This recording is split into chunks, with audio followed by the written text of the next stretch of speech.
Selamat datang kembali di TP tugas pendahuluan keempat dari sistem operasi.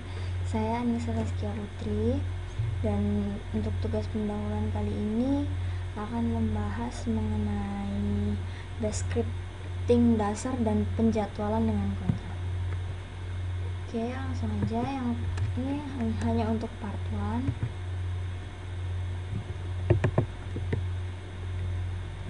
Oke, soal nomor 1 adalah penjelasan mengenai shell, jenis-jenis shell, bash, kontrak, konsep, manfaat dan cara kerjanya. Kemudian apa itu history. Lanjut ke soal nomor 1. Apa itu shell? Shell itu merupakan sebuah program yang bisa dikatakan sebagai penerjemah, sebagai user, di mana kita dapat menyeting perintah apa saja yang kita inginkan, sehingga kernel bisa menerjemahkannya. Kita dapat menyusun beberapa kumpulan perintah yang kita inginkan sehingga bisa disimpan dan dieksekusi sebagai program. Jadi lanjut, apa aja? Ada berapa sih jenis-jenis shell? Jadi jenis-jenis shell yang saya tahu itu ada 4 ya. Yang pertama itu bourne shell. Bourne shell itu apa? Bourne shell merupakan shell yang dikembangkan oleh Stephen Bourne dari AT&T, di mana jenis shell ini menggunakan bahasa pemrograman ALGOL. Shell yang dijadikan standar Linux pada tahun 1979 ini mempunyai kelebihan, yaitu sederhana dan cepat. Tapi pada shell jenis ini masih tidak adanya history dan job control. Kemudian yang kedua ada C-shell atau CSH yang dikembangkan oleh Bill Joy, di mana dia menggunakan bahasa C, jadi makanya namanya C-shell. Fitur yang lebih lengkap dari sebelumnya, di mana CSH terdapat command line history-nya, ada job control-nya. Namun jenis shell ini agak lambat bila digunakan di mesin kecil, karena shell ini khusus didesain untuk mesin yang skalanya besar. Kemudian ada Korn shell, merupakan pengembangan dari shell sebelumnya yang dilakukan oleh David Korn dari AT&T juga. Fitur baru yang ada ialah editable history, aliases, function, dan special debug. Kemudian ada TC shell, adalah shell pada Linux yang kompatibel pula dengan Unix. TC shell memiliki fitur yang paling lengkap, di mana terdapat command line editing, ada command via scrolling dengan scrolling the history, automatic log in and log out, history list, dan masih banyak lagi yang lainnya. Lanjut langsung ke bash. Apa sebenarnya bash? Bash itu merupakan salah satu dari jenis shell, di mana pengembangan dari jenis shell ini SH itu yang bourne shell tadi, dan KSH itu yang korn shell. Bash sendiri sudah banyak diterapkan atau digunakan berbagai macam jenis dari distro Linux, karena Bash maksud saya itu mudah dipahami user serta fasilitas yang disediakan sangat banyak dan murah dan juga mudah. Lanjut ke kontrap. Kontrap ini akan dibahas 3, nanti akan ada plus studi kasusnya. Yang pertama konsep, manfaat, cara kerja, dan yang terakhir adalah studi kasus. Jadi pengertian dari konsepnya adalah sebuah fasilitas yang ada pada sistem operasi Linux yang berguna untuk melakukan penjadwalan perintah. Di sini memungkinkan pengguna atau user bisa melakukan eksekusi aplikasi atau script program secara otomatis sesuai waktu yang telah ditentukan atau dijadwalkan pada kontraknya. Nah, jadi ini cara kerja perintah dari kontraknya. Yang pertama ada kontrap I, kontrap L, dan kontrap R, min E, min L, dan min R. Jadi untuk yang kontrap min E itu digunakan untuk mengedit file kontrap atau buat baru. Nah, buat barunya ini kalau misalnya emang belum ada file kontrap. Kemudian kontrap min L itu digunakan untuk menampilkan isi file dari kontrap, dan yang terakhir kontrap min R itu digunakan untuk menghapus isi dari kontrap, menghapus file dari kontrap. Oke, lanjut. Jadi contoh studi kasusnya, misalnya kita mau menjalankan sebuah script setiap tanggal 1 sampai 18 pada bulan Mei dan November jam 00.00. Bagaimana caranya? Jadi kita membuat kontrap baru dengan formatnya kontrap min e petik 000 spasi 00 bintang 5,11 1 sampai 18, kemudian nama skripnya ini tanpa tanda petik. Nah, maksudnya bintang di yang keempat itu, bagian keempat di sini itu maksudnya menjelaskan bulan. Jadi 5,11 itu maksudnya bulan Mei, itu bulan kelima, dan 11 itu adalah bulan November. Oke, lanjut ke apa itu history. History itu berisikan kumpulan perintah yang sudah digunakan, di mana data yang kita gunakan tersimpan pada history. History memberi manfaat di mana apabila terdapat komen yang sudah digunakan sebelumnya bisa muncul kembali, sehingga kita tidak perlu susah-susah lagi untuk mengetiknya. Oke, kita lanjut ke nomor 2. Jadi nomor 2 itu maksud dari perintah ini, kedua ini. Yang pertama aja ya, langsung. Nah, ini cat ini fitur titil itu yang maksudnya strip terus ada gelombangnya sedikit, itu direferensi dari Sisel dan digunakan untuk mempermudah referensi file dan direktori pada home direktorinya. Seperti yang sudah dipelajari sebelumnya, cat sendiri itu merupakan perintah untuk melihat isi dari file, dan menurut perintah ini file yang dibuka adalah base profile. Oke, lanjut yang kedua itu echo hostname. Jadi perintah ini digunakan untuk menampilkan hostname operating system yang sedang dijalankan. Oke, lanjut ke nomor 3 adalah apa kegunaan dari kunci tab pada kontrak. Jadi gunanya adalah untuk menampilkan file dengan nama sebuah file yang unik atau tidak perlu mengetikkan nama file secara lengkap apabila nama filenya terlalu panjang atau unik. Jadi cukup menggunakan kunci tab, buka kurung tab. Contohnya di mana kita $ls myg tab. Jika terdapat file dengan awalan myg, maka akan ditampilkan semua yang berlawanan myg. Tapi kalau ada satu misalnya mygroup.doc, maka di layar akan tampil $ls mygroup.txt. Oke, lanjut ke nomor 4. Ini ada beberapa soal, ada 6 soal, kita lanjut aja ya. Fungsi variabel ini digunakan sebagai pengenal di mana berisi satuan dasar penyimpanan yang isi ataupun nilainya bisa berubah setelah dieksekusi. Variabel sendiri ditentukan sendiri sesuai dengan keinginan yang nantinya berisikan nilai string yang telah ditentukan. Jadi untuk menampilkannya ketik ini ya, $. Nih. Jadi misalnya, hai $, namanya siapa, lagi ngapain, atau nama kamu siapa, atau tinggal di mana gitu. Pokoknya diawali dengan ketik dari $s itu. Oke, yang kedua adalah meminta input. Nah, untuk meminta input dari user itu kita menggunakan perintah read. Read di sini adalah sebuah perintah yang digunakan untuk membaca inputan dari terminal sehingga menampilkan tindak lanjut dari sebuah program bash yang kita buat nantinya. Nah, read sendiri itu punya 4 option, ada min A, min E, min P, dan min R. Kalau min A itu untuk memasukkan daftar ke dalam array, kalau min E digunakan sebagai pengeditan, edit, dan perintah dari waris. Kemudian min P menampilkan inputan yang harus telah diinput terlebih dahulu, harus sudah ada inputnya terlebih dahulu. Terus kemudian yang min R itu memperbolehkan input berisi sebuah backslash, karena biasanya input itu tidak boleh dari backslash. Nah, lanjut, ini fungsi logika. Kalau untuk N dan ini untuk mengekspresikan logika N. Jadi logika N itu ekspresi 1 dan 2 itu dikatakan benar kalau misalnya dua-duanya benar.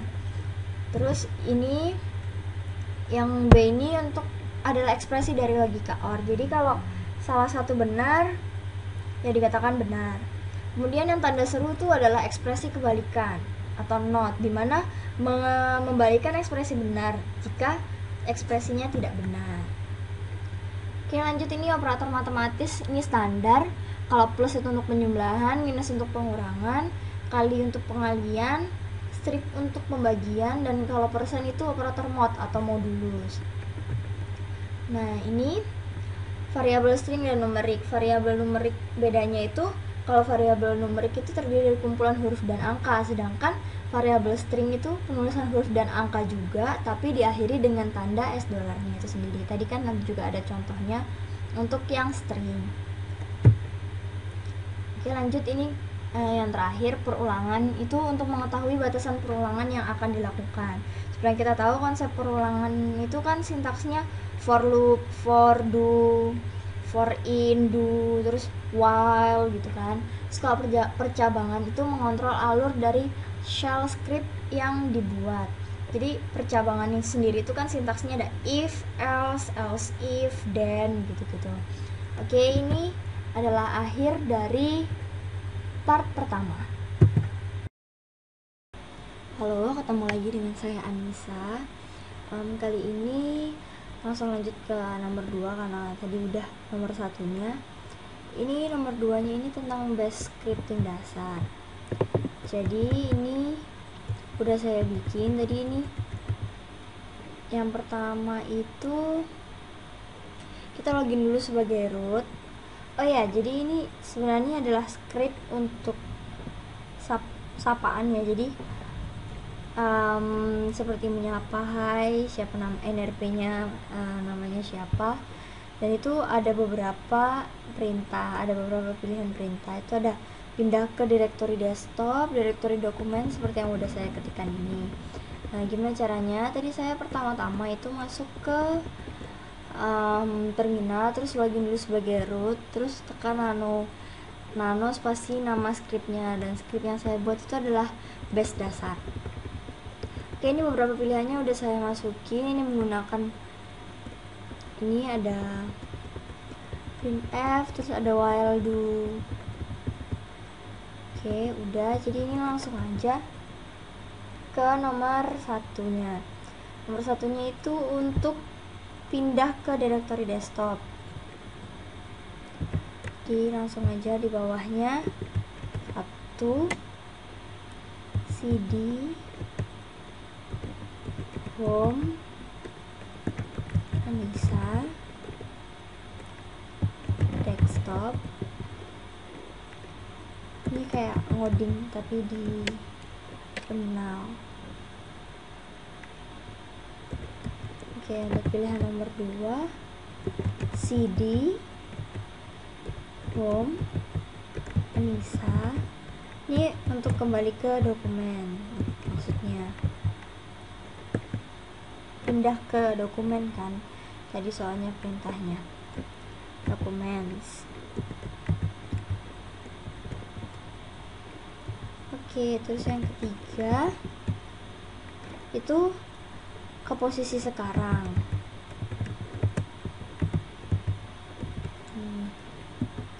Yang keempat itu membuat direktori, pindah ke direktori kerja baru. Coba kita lihat ya, nomor 4 itu ya pindah ke direktori kerja baru.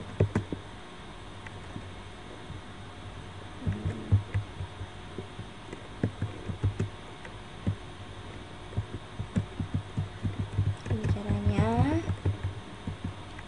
bikin dulu busnya buat memilih direktori apa, nanti bakalan ke read directory. Oke, nomor 5 itu, nomor 5 itu membuat direktori baru.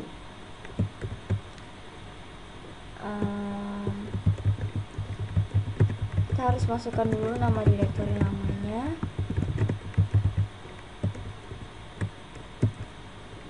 terus kita baca lama,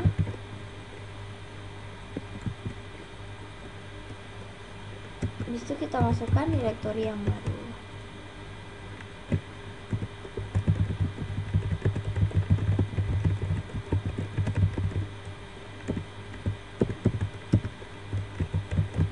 Baru.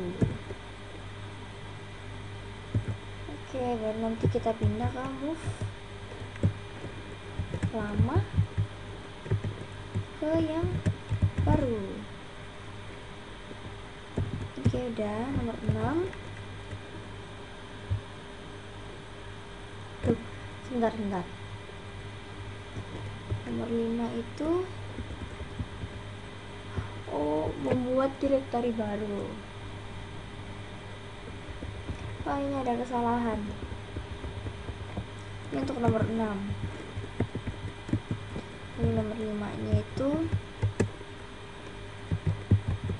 membuat directory baru ya.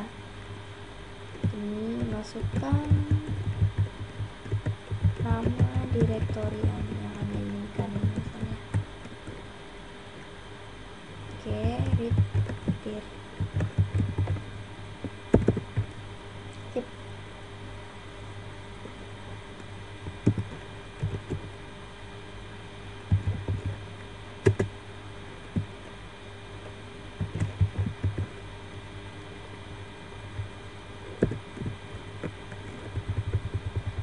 Oke, ini jadi nomor 7 ya.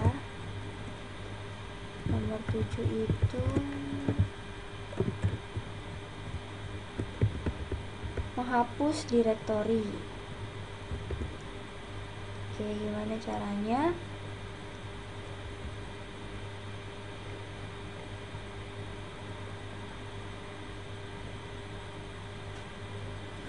Hapus directory.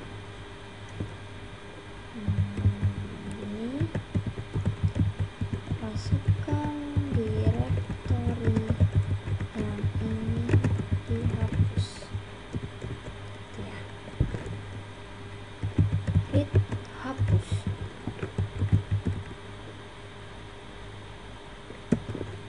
Remove. Hapus. Hapus.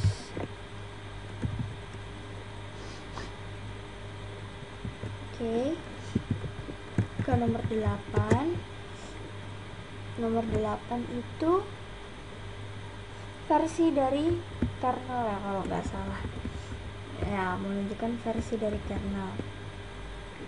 Saya tinggal name min vr. Oke, yang ke-9 itu hostname-nya. Hostname komputer, tinggal ketik hostname gini aja. Yang ke-10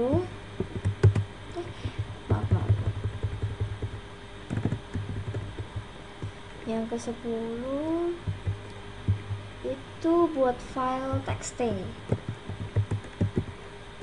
Masukkan nama file aja ya. Oke, terus klik file.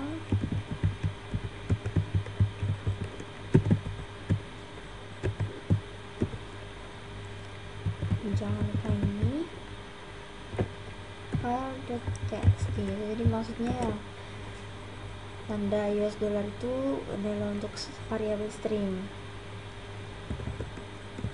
Oke, terus yang nomor 11 itu melihat hak akses. Supaya mulai kita pelajari pakai who am I. Oke. Terus nomor 12 tadi itu adalah keluar.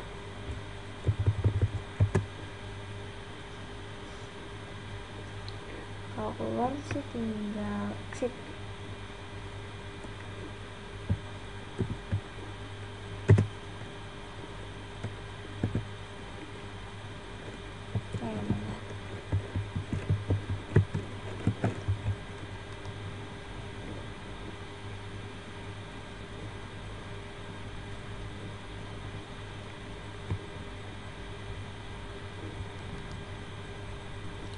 Tinggal exit no juga bisa sih, tapi coba kita pakai yang lengkapnya aja ya.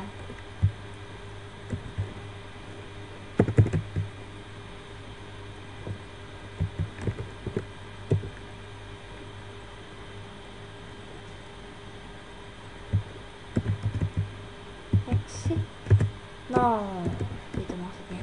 Nah, yang 13 sendiri ini itu adalah tambahan. Yang 13 ini untuk nomor 2 nya, nomor 2 dari part 2. Jadi itu menampilkan tanggal dan waktu dengan font warna merah. Jadi langsung aja ditekan, dipilih di sini, dimasukkan di dalam perintah ini Jadi gimana caranya? Caranya cuma tinggal ketik printf,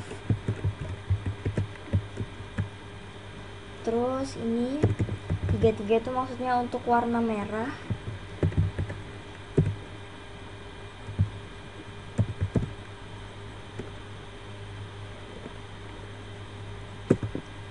Date, tekan tanggal, habis itu printf lagi.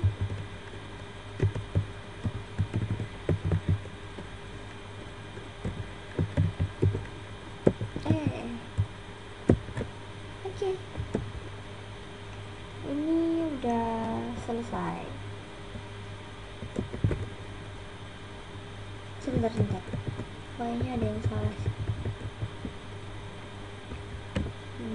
Yap. Oh, ini 32 maksudnya. Oke. Ini udah kelar. Nah, gimana kalau misalnya ternyata orangnya milih lebih dari yang ke-13 dari 13 pilihan yang ada? Jadi kita harus membatasi. Gimana caranya? Dengan echo pilihan yang Anda masukkan tidak tersedia.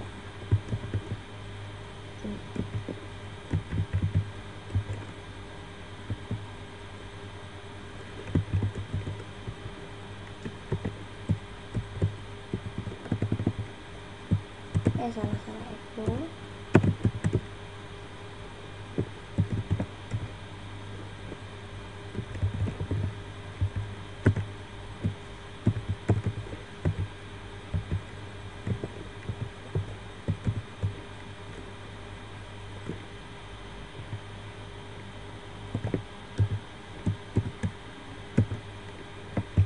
Oke, dengan don ini semua selesai, tinggal simpan pakai Ctrl X. Jadi saya mau jelasin dulu. Kalau untuk yang pertama ini pindah ke directory desktop itu maksudnya kalau kita pilih itu akan pindah ke directory desktop, sama kayak nomor 2 bila dipilih akan pindah pada directory documents. Terus habis itu yang ketiga tuh kalau dipilih akan menunjukkan kita tuh lagi ada di directory mana. Terus habis itu yang keempat itu kalau dipilih akan berpindah ke directory kerja, dari directory kerja ke directory kerja baru yang pengen dituju, makanya itu pindah ke directory kerja baru. Terus yang nomor 5 itu membuat directory, itu kalau dipilih itu bakal membuat directory baru. Terus yang mengubah nama, kalau dipilih akan mengganti nama sebuah directory dengan nama yang baru. Kemudian yang ke-7 bila dipilih akan menghapus directory apa yang Anda inginkan. Terus selanjutnya bila dipilih akan menunjukkan versi dari kernelnya komputer Anda. Terus yang nomor 9 bila dipilih akan menunjukkan nama komputer, itu hostname-nya. Terus yang selanjutnya bila dipilih akan membuat file dengan ekstensi txt, file dengan tipe teks. Terus habis itu yang nomor 11 bila dipilih akan menunjukkan Anda login sebagai siapa pada komputer. Jadi makanya tadi who am I kan. Terus yang 12 ini keluar, bila dipilih akan keluar dari aplikasinya. Dan yang ke-13 ini adalah tambahan untuk yang nomor 2 dari part 2. Oke, ini kita simpan. Oke.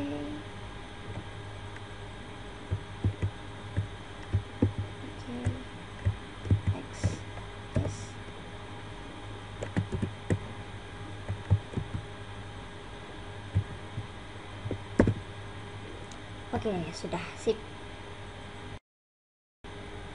Oke, ini tadi masih di part 2. Jadi tadi kan udah ngedit bash scriptingnya. Kita lihat dulu ya.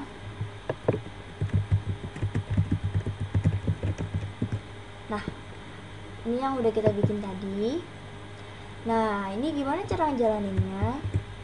Oke, kita langsung jalanin aja ya. Cara ngejalaninnya tinggal ketik titik nama skripnya. Nah, tapi sebelumnya ini harus dirubah dulu menjadi 777. Jadi bisa diakses, bisa di-read gitu ya. Bisa di-execute juga dan bisa di-write.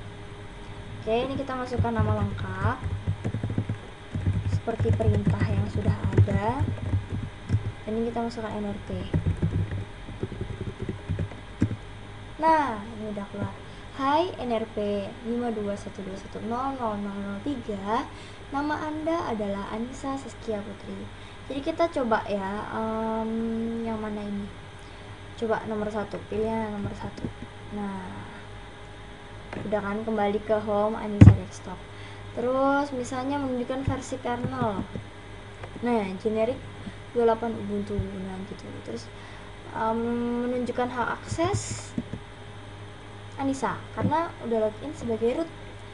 Oke, terus kita langsung cek yang nomor 2 ya. Nomor 2 itu adalah tanggal dan waktu dengan font warna merah 13. Nah, itu udah tanggal dan waktunya.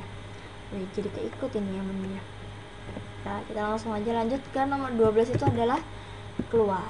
Nah, udah keluar deh. Jadi sekian, ini juga merupakan akhir dari part 2. Nah, percobaannya udah berhasil. Oke, kita ketemu lagi di part yang ketiga. Jadi part yang ketiga ini adalah tentang kontrak. Jadi untuk soal nomor 1 itu bagaimana caranya kontrak berjalan setiap kita ulang tahun. Terus habis itu kontrak dengan penjadwalan yang muncul semenit sekali, dan kontrak dimana ada event login maka akan muncul program yang bertuliskan selamat datang nama user. Oke. Jadi pertama-tama kita harus buat bash script terlebih dahulu. Caranya sama ya, misalnya delta ini misalnya selamat ulang tahun Anissa gitu ya. Oke, udah. Nah, terus kita edit.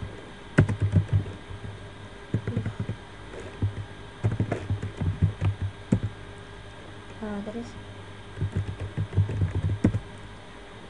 kita edit sudo nano ini. Nah, ini kita edit kontraknya.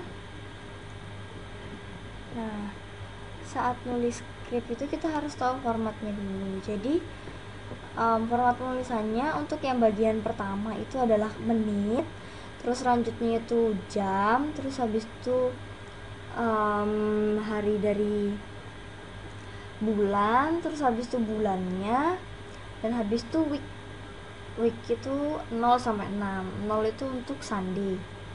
Nah, jadi untuk menjalankan skrip selamat ulang tahun yang tadi kita tampilkan itu, kita bikinnya begini. Misalnya tanggal 5 April ya, misalnya menit ke 338, berarti misalnya 40 lah ya, 40. Terus abis itu yang kedua tadi jam ya, 15 ini. Terus habis itu day of month, misalnya ini tanggal 5. Habis itu bulannya 4. Ini ya gitu. Nah, letaknya di mana? Di home Anissa di Jakarta. Oke. Nah, ya tinggal tunggu nanti bakal muncul gimana. Nah, jadi artinya dari script yang tadi itu, script bash dari selamat ulang tahun tadi itu akan dijalankan pada menit ke 40 jam 15 jam 3 sore pada tanggal 5 bulan 4 pada hari apapun. Nah, untuk mengganti agar program tersebut berjalan selama 1 menit, tadi saya udah gantinya makanya tadi muncul terus, maka tanda bintang yang pertama itu kita ganti dengan angka 1 dan sisanya simbol bintang semua. Kayak tadi pada muncul bash script yang kayak gitu tadi, yang broadcast message from contract gitu ya. Oke, ini adalah akhir dari part 3 sekaligus mengakhiri TP Sisop 04 kali ini. Terima kasih atas perhatiannya. Sampai ketemu lagi di TP selanjutnya.